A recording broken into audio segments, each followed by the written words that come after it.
The greatest of all time, Jesus Christ. Today we're going to talk about how he is the GOAT. He's the greatest of all time when it comes to love. And most of you know that, but this morning what I want to do is try to unpack the why is he the greatest of all time. And as we start this morning, I want to do so with a prayer. It's a prayer that the Apostle Paul prayed, and I want us to think of this as our prayer today too. Ephesians chapter 3, verses 17 and 18. And I pray that you, being rooted and established in love, may have power to gather all the Lord's holy people to grasp how wide and how long and how high and how deep is the love of Christ. Today, the prayer that I have, the goal that I have, is that you will walk out of here loving 1 degree more than when you came in.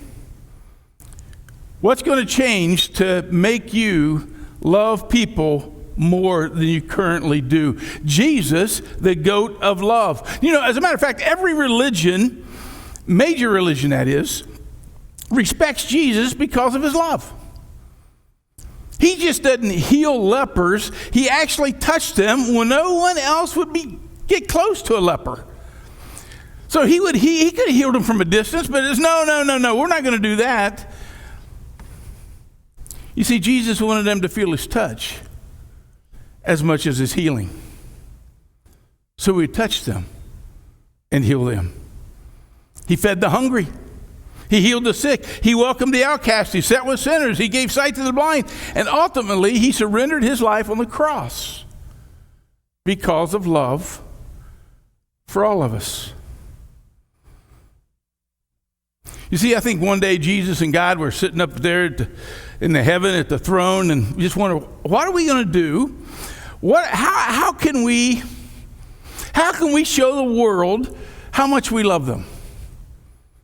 And I think together they came up with a cross, the ultimate sacrifice, the ultimate marketing campaign, if you will, that Jesus spoke to you and me. And he said, I love you. I love you. And there is not anything, including dying on a cross, that I wouldn't do for you. I know if you grew up in the church or you've been involved in church for a while, you've heard this over and over and over. I grew up in the church, and I've heard it over and over and over and over and over and over. And I'm going to tell you what, sometimes when you hear the message over and over and over again, what happens is you begin to become callous to it. Today, I pray that you do not become callous. I pray that you don't turn your ears off, but that you hear about the love that God has for you and for me. You ever get tired of your spouse telling you how much they love you? Ever get tired of your parents telling you how much they love you? You know, I got tired of my parents telling me one time how much they love me because Dad said it about this part in his backswing. Yeah, I love you. It's going to hurt me more than it hurts you. You've heard that, haven't you? You know that is a lie straight from the pit of hell.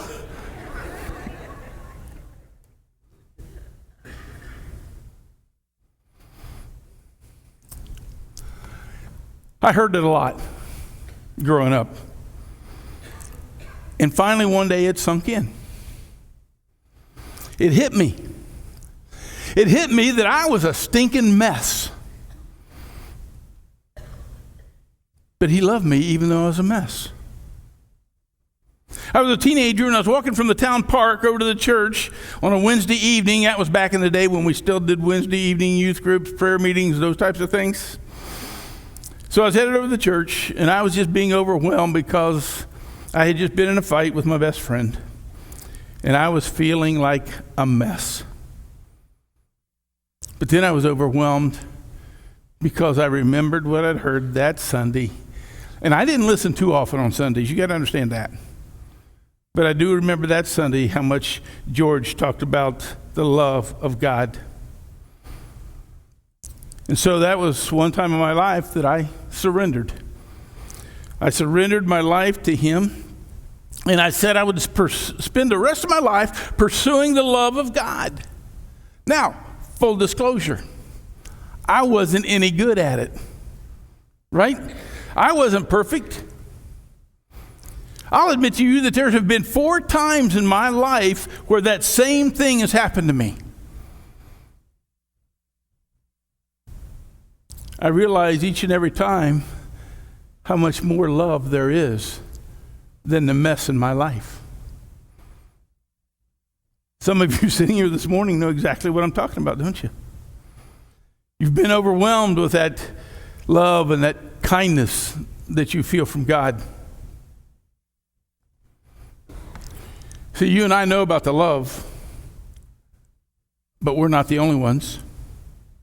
Did you know that people that do not believe in God even understand that our message is one of love? And they expect you and I, they expect Christians and the church to be loving.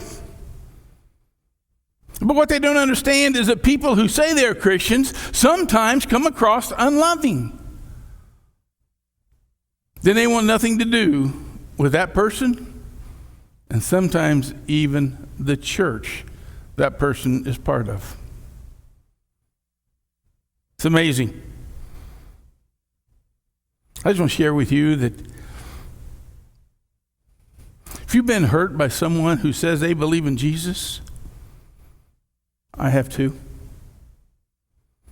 I'm going to say that probably most of us sitting here today have been hurt by someone who said they love Jesus. And I just want to say, I'm sorry. I'm sorry. Folks, love is the goal, but we aren't perfect. Now, please understand, I'm not making excuses. I just want you to know that there is real church pain. And if you've experienced church pain and you're sitting here today or you're listening online, I'm thrilled to death for you. We're called to love, but that doesn't mean that we do it perfectly all the time.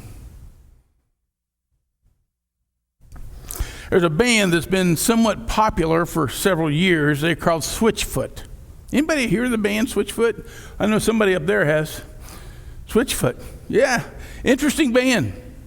They're called a surf rock band based out of San Diego.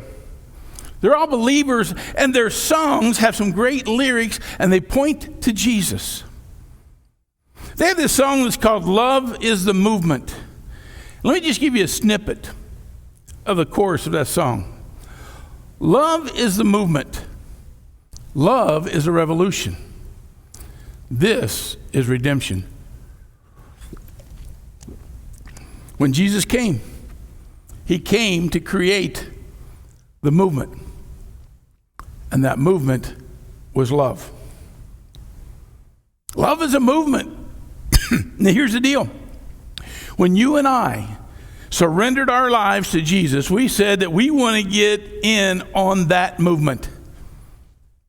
The movement of love. There is no, I'm going to believe in God and I'll believe in Jesus, but I'm going to separate that from the movement of love. Cannot be done. What you and I are signing up for is the movement of love and everything about it, and it's very simple. The foundation is God is.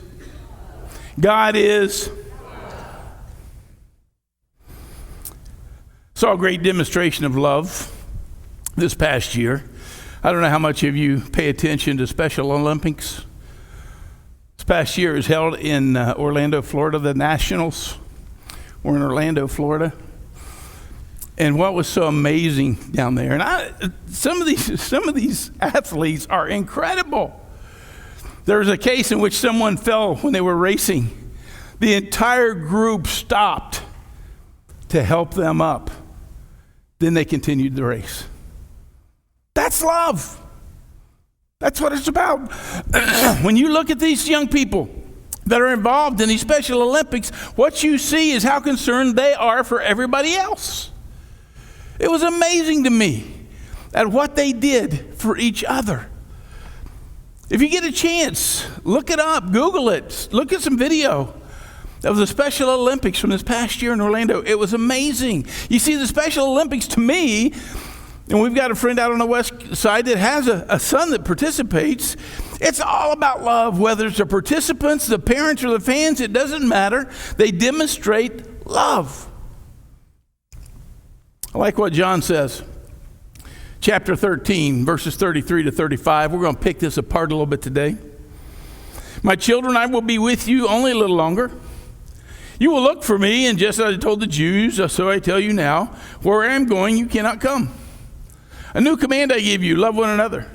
As I have loved you, so you must love one another. By this, everyone will know that you are my disciples if you love one another. What I want to look at is this passage.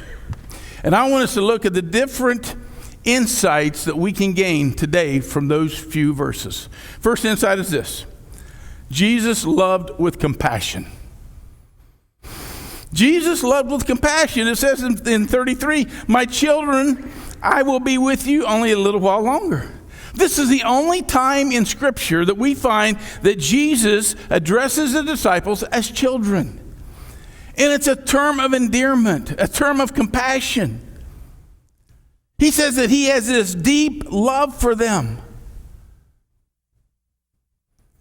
Compassion, look what it means. Compassion is to understand someone's suffering and to feel compelled to ease their pain. I just want to tell you, Jesus loved consistently with compassion. Matthew chapter 14, verse 14 says, when Jesus landed and saw a large crowd, he had compassion on them and healed their sick. You see, he had compassion on them, and then it led him to action. Then it led him into the love, because love was the action that took place. So many times as we look through the Gospels and we see Jesus, we see his compassion is always not say always, but many times a prerequisite for action. Before there was love, there was compassion. You know, some of us, we can teach and we can preach all day long. But we're not going to get anywhere if we don't have compassion for those around us. I have a preacher friend I've shared about Mike before. He lives in Titusville. He was at New Smyrna Beach. His wife and they'd driven to I'm having teeth trouble today. They drove to New Smyrna Beach. And they rode down the beach to go down to what they called, I think it was the Getty. And they rode down there on their bikes. What they didn't realize is they were riding with the wind to get there. And it took them about 20 minutes. Not bad, right? 20-minute bike ride. Then they turned around to come back. And their kids and their grandkids were waiting on them because they were all going to meet for dinner. And they started back on the beach in the face of the wind. They couldn't move. He got frustrated. He's a New Yorker, so you can imagine what his frustration is like. What they did, there's about a mile of boardwalk. And so they got up on the boardwalk to ride their bikes. But there was a rule. No bikes on the boardwalk. They didn't know that. And as they were going up through there was a gentleman with a scowl on his face that let them know that bikes were not to be on the boardwalk. And Mike got by. They were riding in single file, and Mike got by him after being scolded several times. Then he jumped on his wife about no bikes on the boardwalk. Now, Mike said to me, he says, I didn't know that I sinned by having my bike on the boardwalk. But apparently that's what it was. But what I want you to see is this guy had no compassion. He started spewing the rules without finding out. Hey, they're going against the wind. Hey, they're trying to get back to their family. Hey, they weren't doing anything that was going to cause injury to anyone. But yet, they disobeyed the rules. You ever had that done to you before? You know where you disobeyed? No, none of you here disobeyed rules, have you? I'm the only one that's done that. No, they're talking about disobeying the rules. It's crazy. Was he correct? Yes, he was. Was he right? No. And Mike said to me, he said, that gave me a sad picture of what we as believers can look like.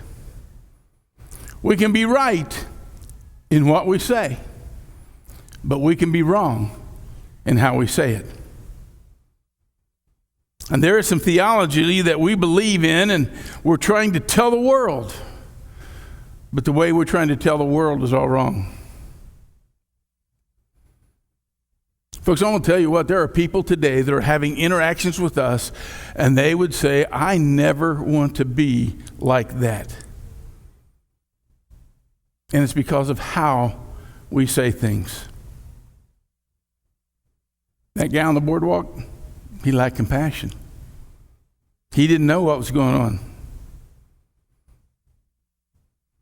We need to take time to understand the story of the people that are with us, and then we start by showing compassion and not just barking out rules.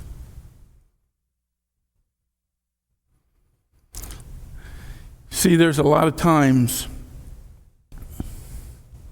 that the world hears our rules. They hear them being barked out, but they don't hear any compassion coming with them. They're not going to come into the church. They're not going to give you an opportunity to talk about Jesus. Today, from this point on, let's start with compassion. Let's lead with compassion. Let's hear the stories of other people. Don't change the theology, please. Don't water anything down. I'm not saying do any of that. We're going to change the messenger, not the message. Look at these words in 1 Corinthians chapter 13. If I speak in the tongues of men or of angels, but do not have love, I am only a resounding gong or a clanging cymbal. If I have the gift of prophecy and can fathom all mysteries and all knowledge, and if I have a faith that can move mountains, but do not have love, I am nothing. If I give all I possess to the poor and give over my body to hardship that I may boast, but do not have love, I gain nothing. Let me translate this. Without love, we're just annoying. Think about that for a moment. Just annoying. Because it really says, if I speak in the tongues of men or of angels, but do not have love, I'm only a resounding gong or a clanging cymbal. Now, I'm not picking on Brian here. He can clang those cymbals all he wants. But what I am saying, you and I do it. How many of you remember the Gong Show? Was that not annoying when they would stand up and ring that gong? Oh, and then some of them got the idea they needed to ring it more than once. It was annoying, and that's what it's like, and that's what this says. You're just like a resounding gong. Just annoying. And that's what we sound like to the world when we don't show compassion and love. It's okay for the world to act like that, but it is not okay for you and I, as part of the church, to be like that. So the first thing we need to understand with Jesus, the goat of love, is that he loved with compassion. The second thing is this. Jesus' love had a cost. It had a cost. Looking at verse 33, you will look for me. And just as I told the Jews, so I'll tell you now, where I'm going, you cannot come. You see right there, Jesus is foretelling his crucifixion. He's telling about how he's going to be handed over and tortured.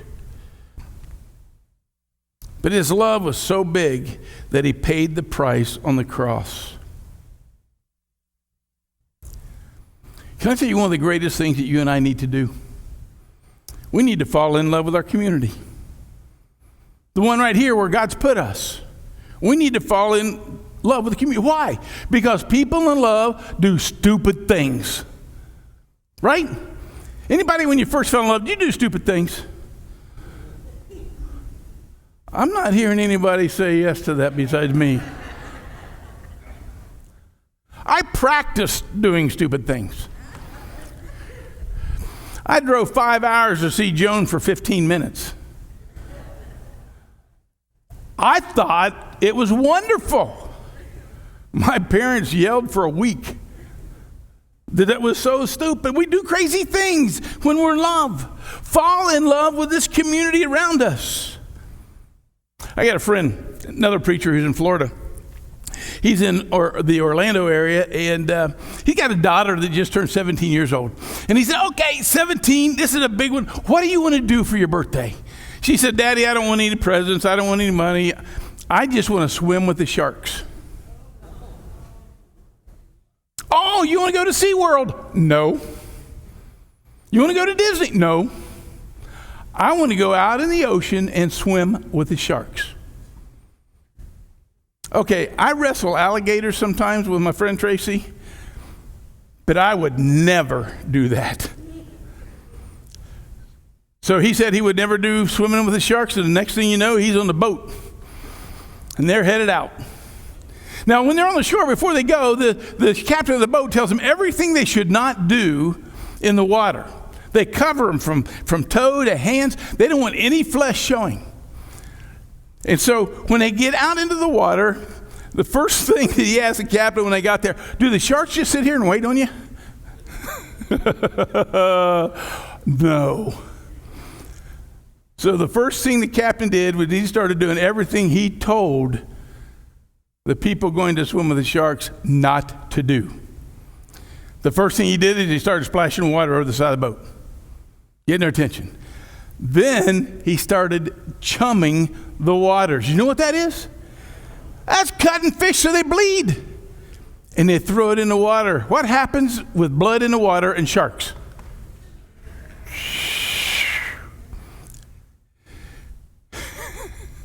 So Greg says he and his daughter are there. They're swimming about 10 feet apart, and they're looking around, and then all of a sudden he looked down. Shark number one. And he says, I just about had to get back on the boat and change my wetsuit. Then he looked to his left, shark number two. And then, before they got out, he said he saw the biggest shark he's ever seen in his life, no matter where he was. And I'm thinking, you are an idiot. They're safe. They got back in the boat, no problems. They made it.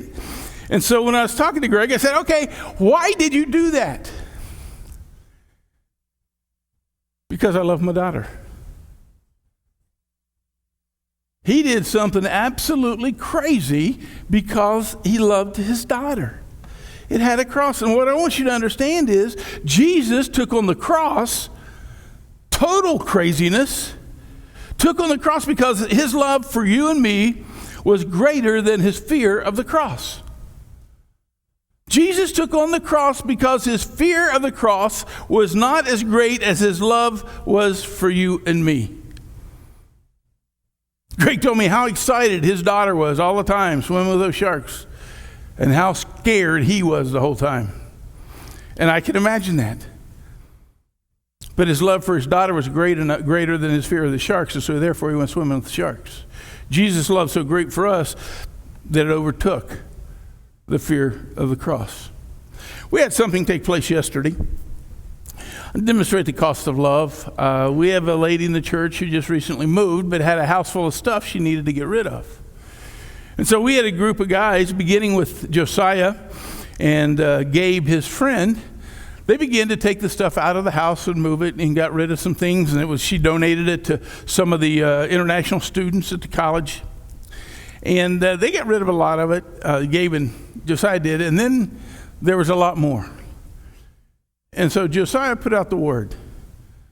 And yesterday, I don't know how many guys showed up. But I'm going to tell you what, everyone that showed up to help move this lady out of that house and make sure that she was okay and settled in her new place, it cost them something. It cost time. It cost gas to get there. It cost back pain this morning. It cost. But the cost that they were facing was not as great as their love to help somebody out. That's a great example. Sometimes we let the cost drive us away. But the cost is never more than a reward if it's done in love. Jesus' love had a cost. And thirdly, Jesus' love was a commandment. Verse 34, and new commandment I give to you, love one another. Time out. That is not a new commandment. Right? They've heard about that. The entire Old Testament talks about love. They knew about that. They knew this was a new command. Everybody knew it. But here's the new command. As I have loved you, so you must love one another. That's the new command. So see, if the bar was here for love, Jesus just took it to here. He just raised that bar. And that's what we do. That's what we as believers do. We raise the bar. Wherever we think the bar for love is with the world, we raise it. Wherever we think the bar is for other believers, we raise that. You see, we raise the bar when it comes to love. There's a preacher who was teaching a Bible study one time, and he asked, what do you do with the commandments that are in the Bible? Elderly lady in the back of the class raised her hand. Pastor calls on her. What do you do, ma'am? She said, I underline them in blue. Pastor thought, well, that's not really what I was asking, but I guess that's okay. But can I tell you something? I think sometimes in the church, what we do when we hear the commands of God is we underline them in blue. And we make that the first step when in actuality that should be the last step. You see, when Jesus gives a command, it's not just for us to underline in blue, it is for us to do. It's our job description for today. It's our job description for tomorrow. The new command that Jesus gave, listen, it's simple enough that a toddler can recite it to you. But it's so deep that even the most seasoned believer can stumble on it.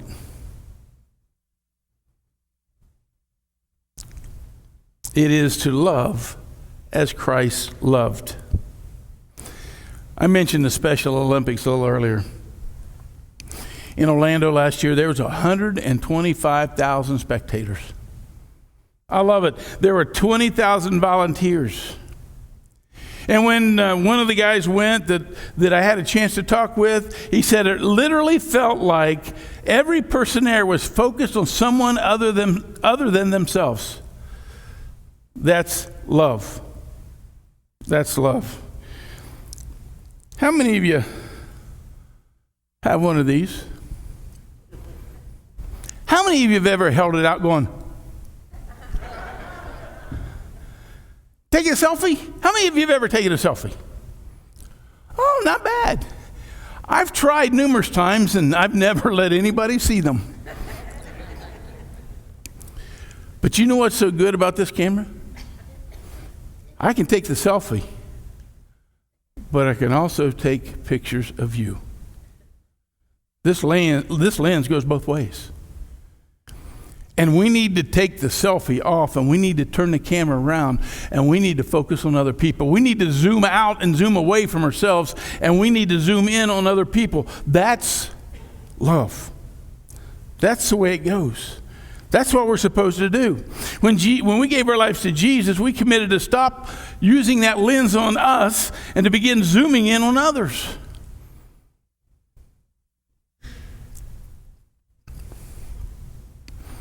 When we made that commitment to Jesus, then we are to no longer view the world for our needs, our desires, our wants, but to see others and to see how we can serve them. Zoom away from you. Zoom in on them. That's love. You know, there's a guy that we know about from the Bible. He wrote a lot of the New Testament. This guy's named Paul. Paul called himself a goat. Did you know that? He called himself a goat, but entirely opposite of Jesus. He was the opposite. He called himself the chief of sinners. He literally said, I'm so bad, I'm the goat of sin. Literally. Then he met Jesus. And he met the love of God that changed his lives, and it changed everything for him. And he went from the chief of sinners to writing one of the most beautiful passages in Scripture found in 1 Corinthians 13, beginning in verse 4. Love is patient. Love is kind. It does not envy. It does not boast. It is not proud. It does not dishonor others. It is not self-seeking. It is not easily angered. Keeps no record of wrongs. Love does not delight in evil, but rejoices with the truth. It always protects, always trusts, always hopes, always perseveres. Love never fails. Have you heard that before? When have you heard that? Weddings. How many of you thought that that's what it was for? Paul wrote this just so we'd have something to say at weddings. Not. This is actually written for revival. And the way that you read this, the Apostle Paul was the opposite of every one of these. And so he's telling us to be the opposite of him.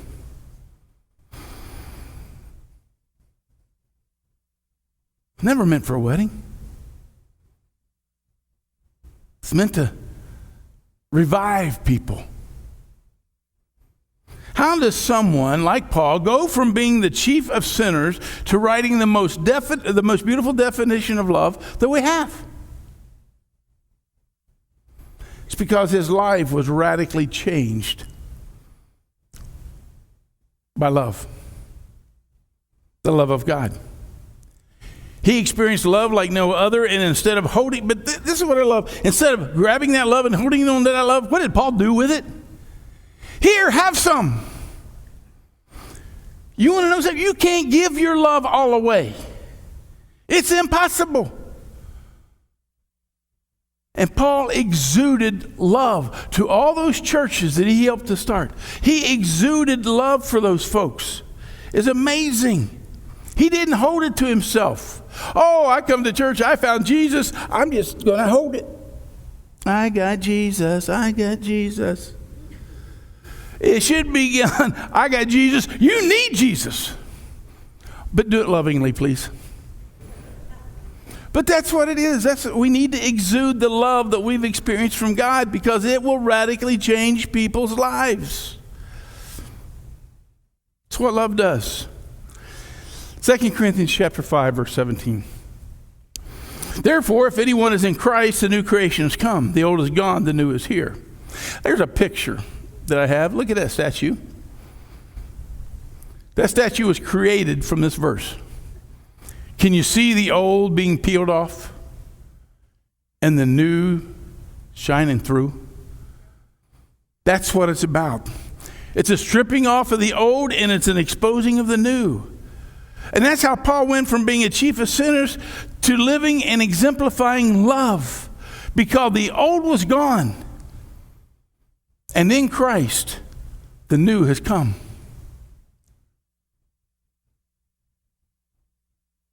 You don't understand. I can't love like that. There's just no way that can happen. No, you don't understand. Because we are a new creation. The old's gone, the new's here. Looking around, maybe some of you here this morning, you were stingy. You were just sitting around and you're just being stingy, and now you're generous. Maybe you always the conversations had to be about you, and now when you have a conversation, all you want to do is find out about the other person. Or maybe you were a critic of everyone and everything, and now you're an encouraging machine.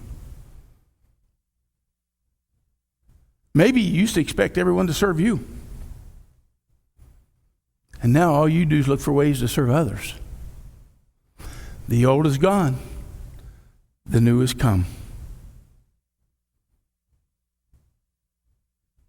Number 4. we look at this verse in John 13, 33 to 35, in verse 35, we find this. Jesus' love comes with a promise. Jesus' love comes with a promise. Look at verse 35. Everyone will know that you are my disciples if you love one another. Matthew chapter 5 says this in verses 14 and 16. You are the light of the world. A town built on a hill cannot be hidden. Let your light shine before others that they may see your good deeds and glorify your Father in heaven. We are a bright light in a dark world that's getting even darker. People don't care how well you know the rules about the boardwalk. They just want to know how much you're going to love them. Saying I heard many, many years ago, and I'm sure you've heard it too, is people don't care how much you know until they know how much you care. That is still true. It was interesting to me that the Special Olympics last year, their theme was shine as one. And that's exactly what we need to do, to shine as one.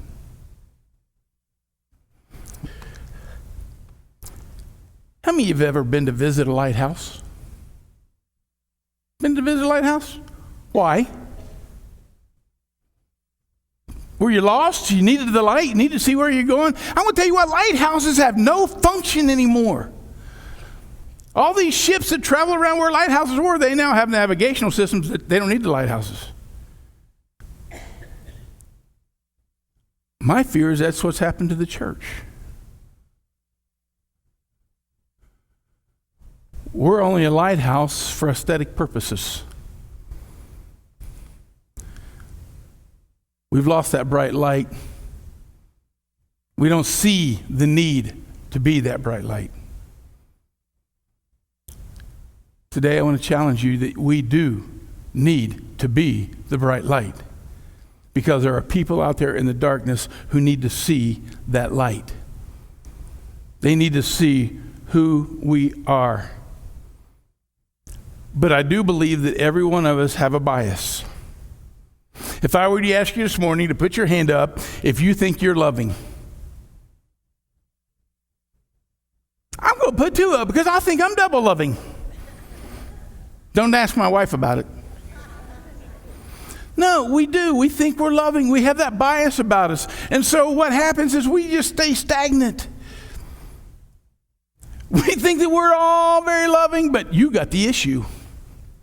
You're the one that's not loving. No. Let me just pose some questions to you so you can check your love meter and see where you are. You ready?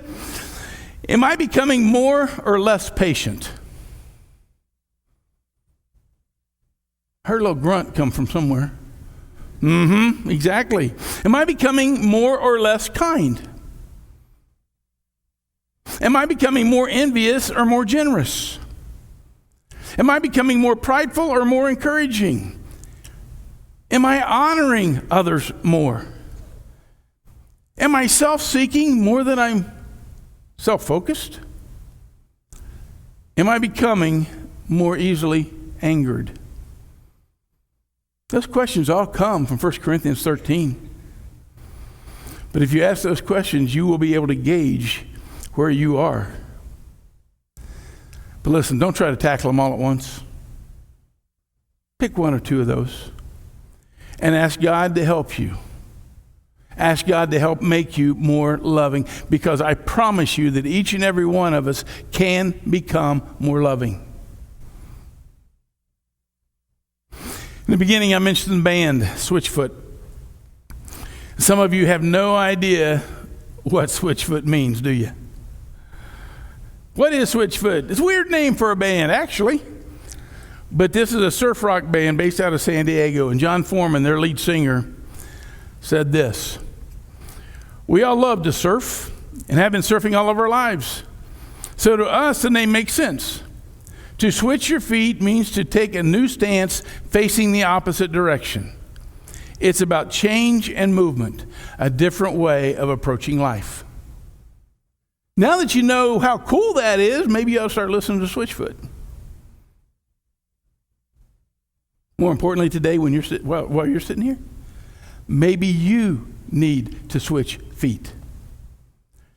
Maybe you've been looking and living life in one way, but it's time to look a different direction. Let love be the movement and Jesus be the foundation. Remember the prayer we started with? Ephesians 3. And I pray that you, being rooted and established in love, may have power together with all the Lord's holy people to grasp how wide, how long, how high, and how deep is the love of Christ. Jesus exemplified love. He made the first move. The second move's up to you and me. We get to respond to the love that he first exemplified. And our response to that love is called worship. So today we choose whether or not we worship him. I really prayed most of the week that someone here who needs the love of God does not miss out on it today. That you would surrender. Some of you needed to surrender to the love of God for the first time. Then there's those of you who are like me. You've been in church all your life. Let me tell you what, sometimes we need to surrender to God again. We need to switch feet again. So that God gets all of us and not just pieces of us. Don't miss the fantastic, wonderful, incomprehensible love of God. And once you receive it for yourself, it's time to give it to those around us.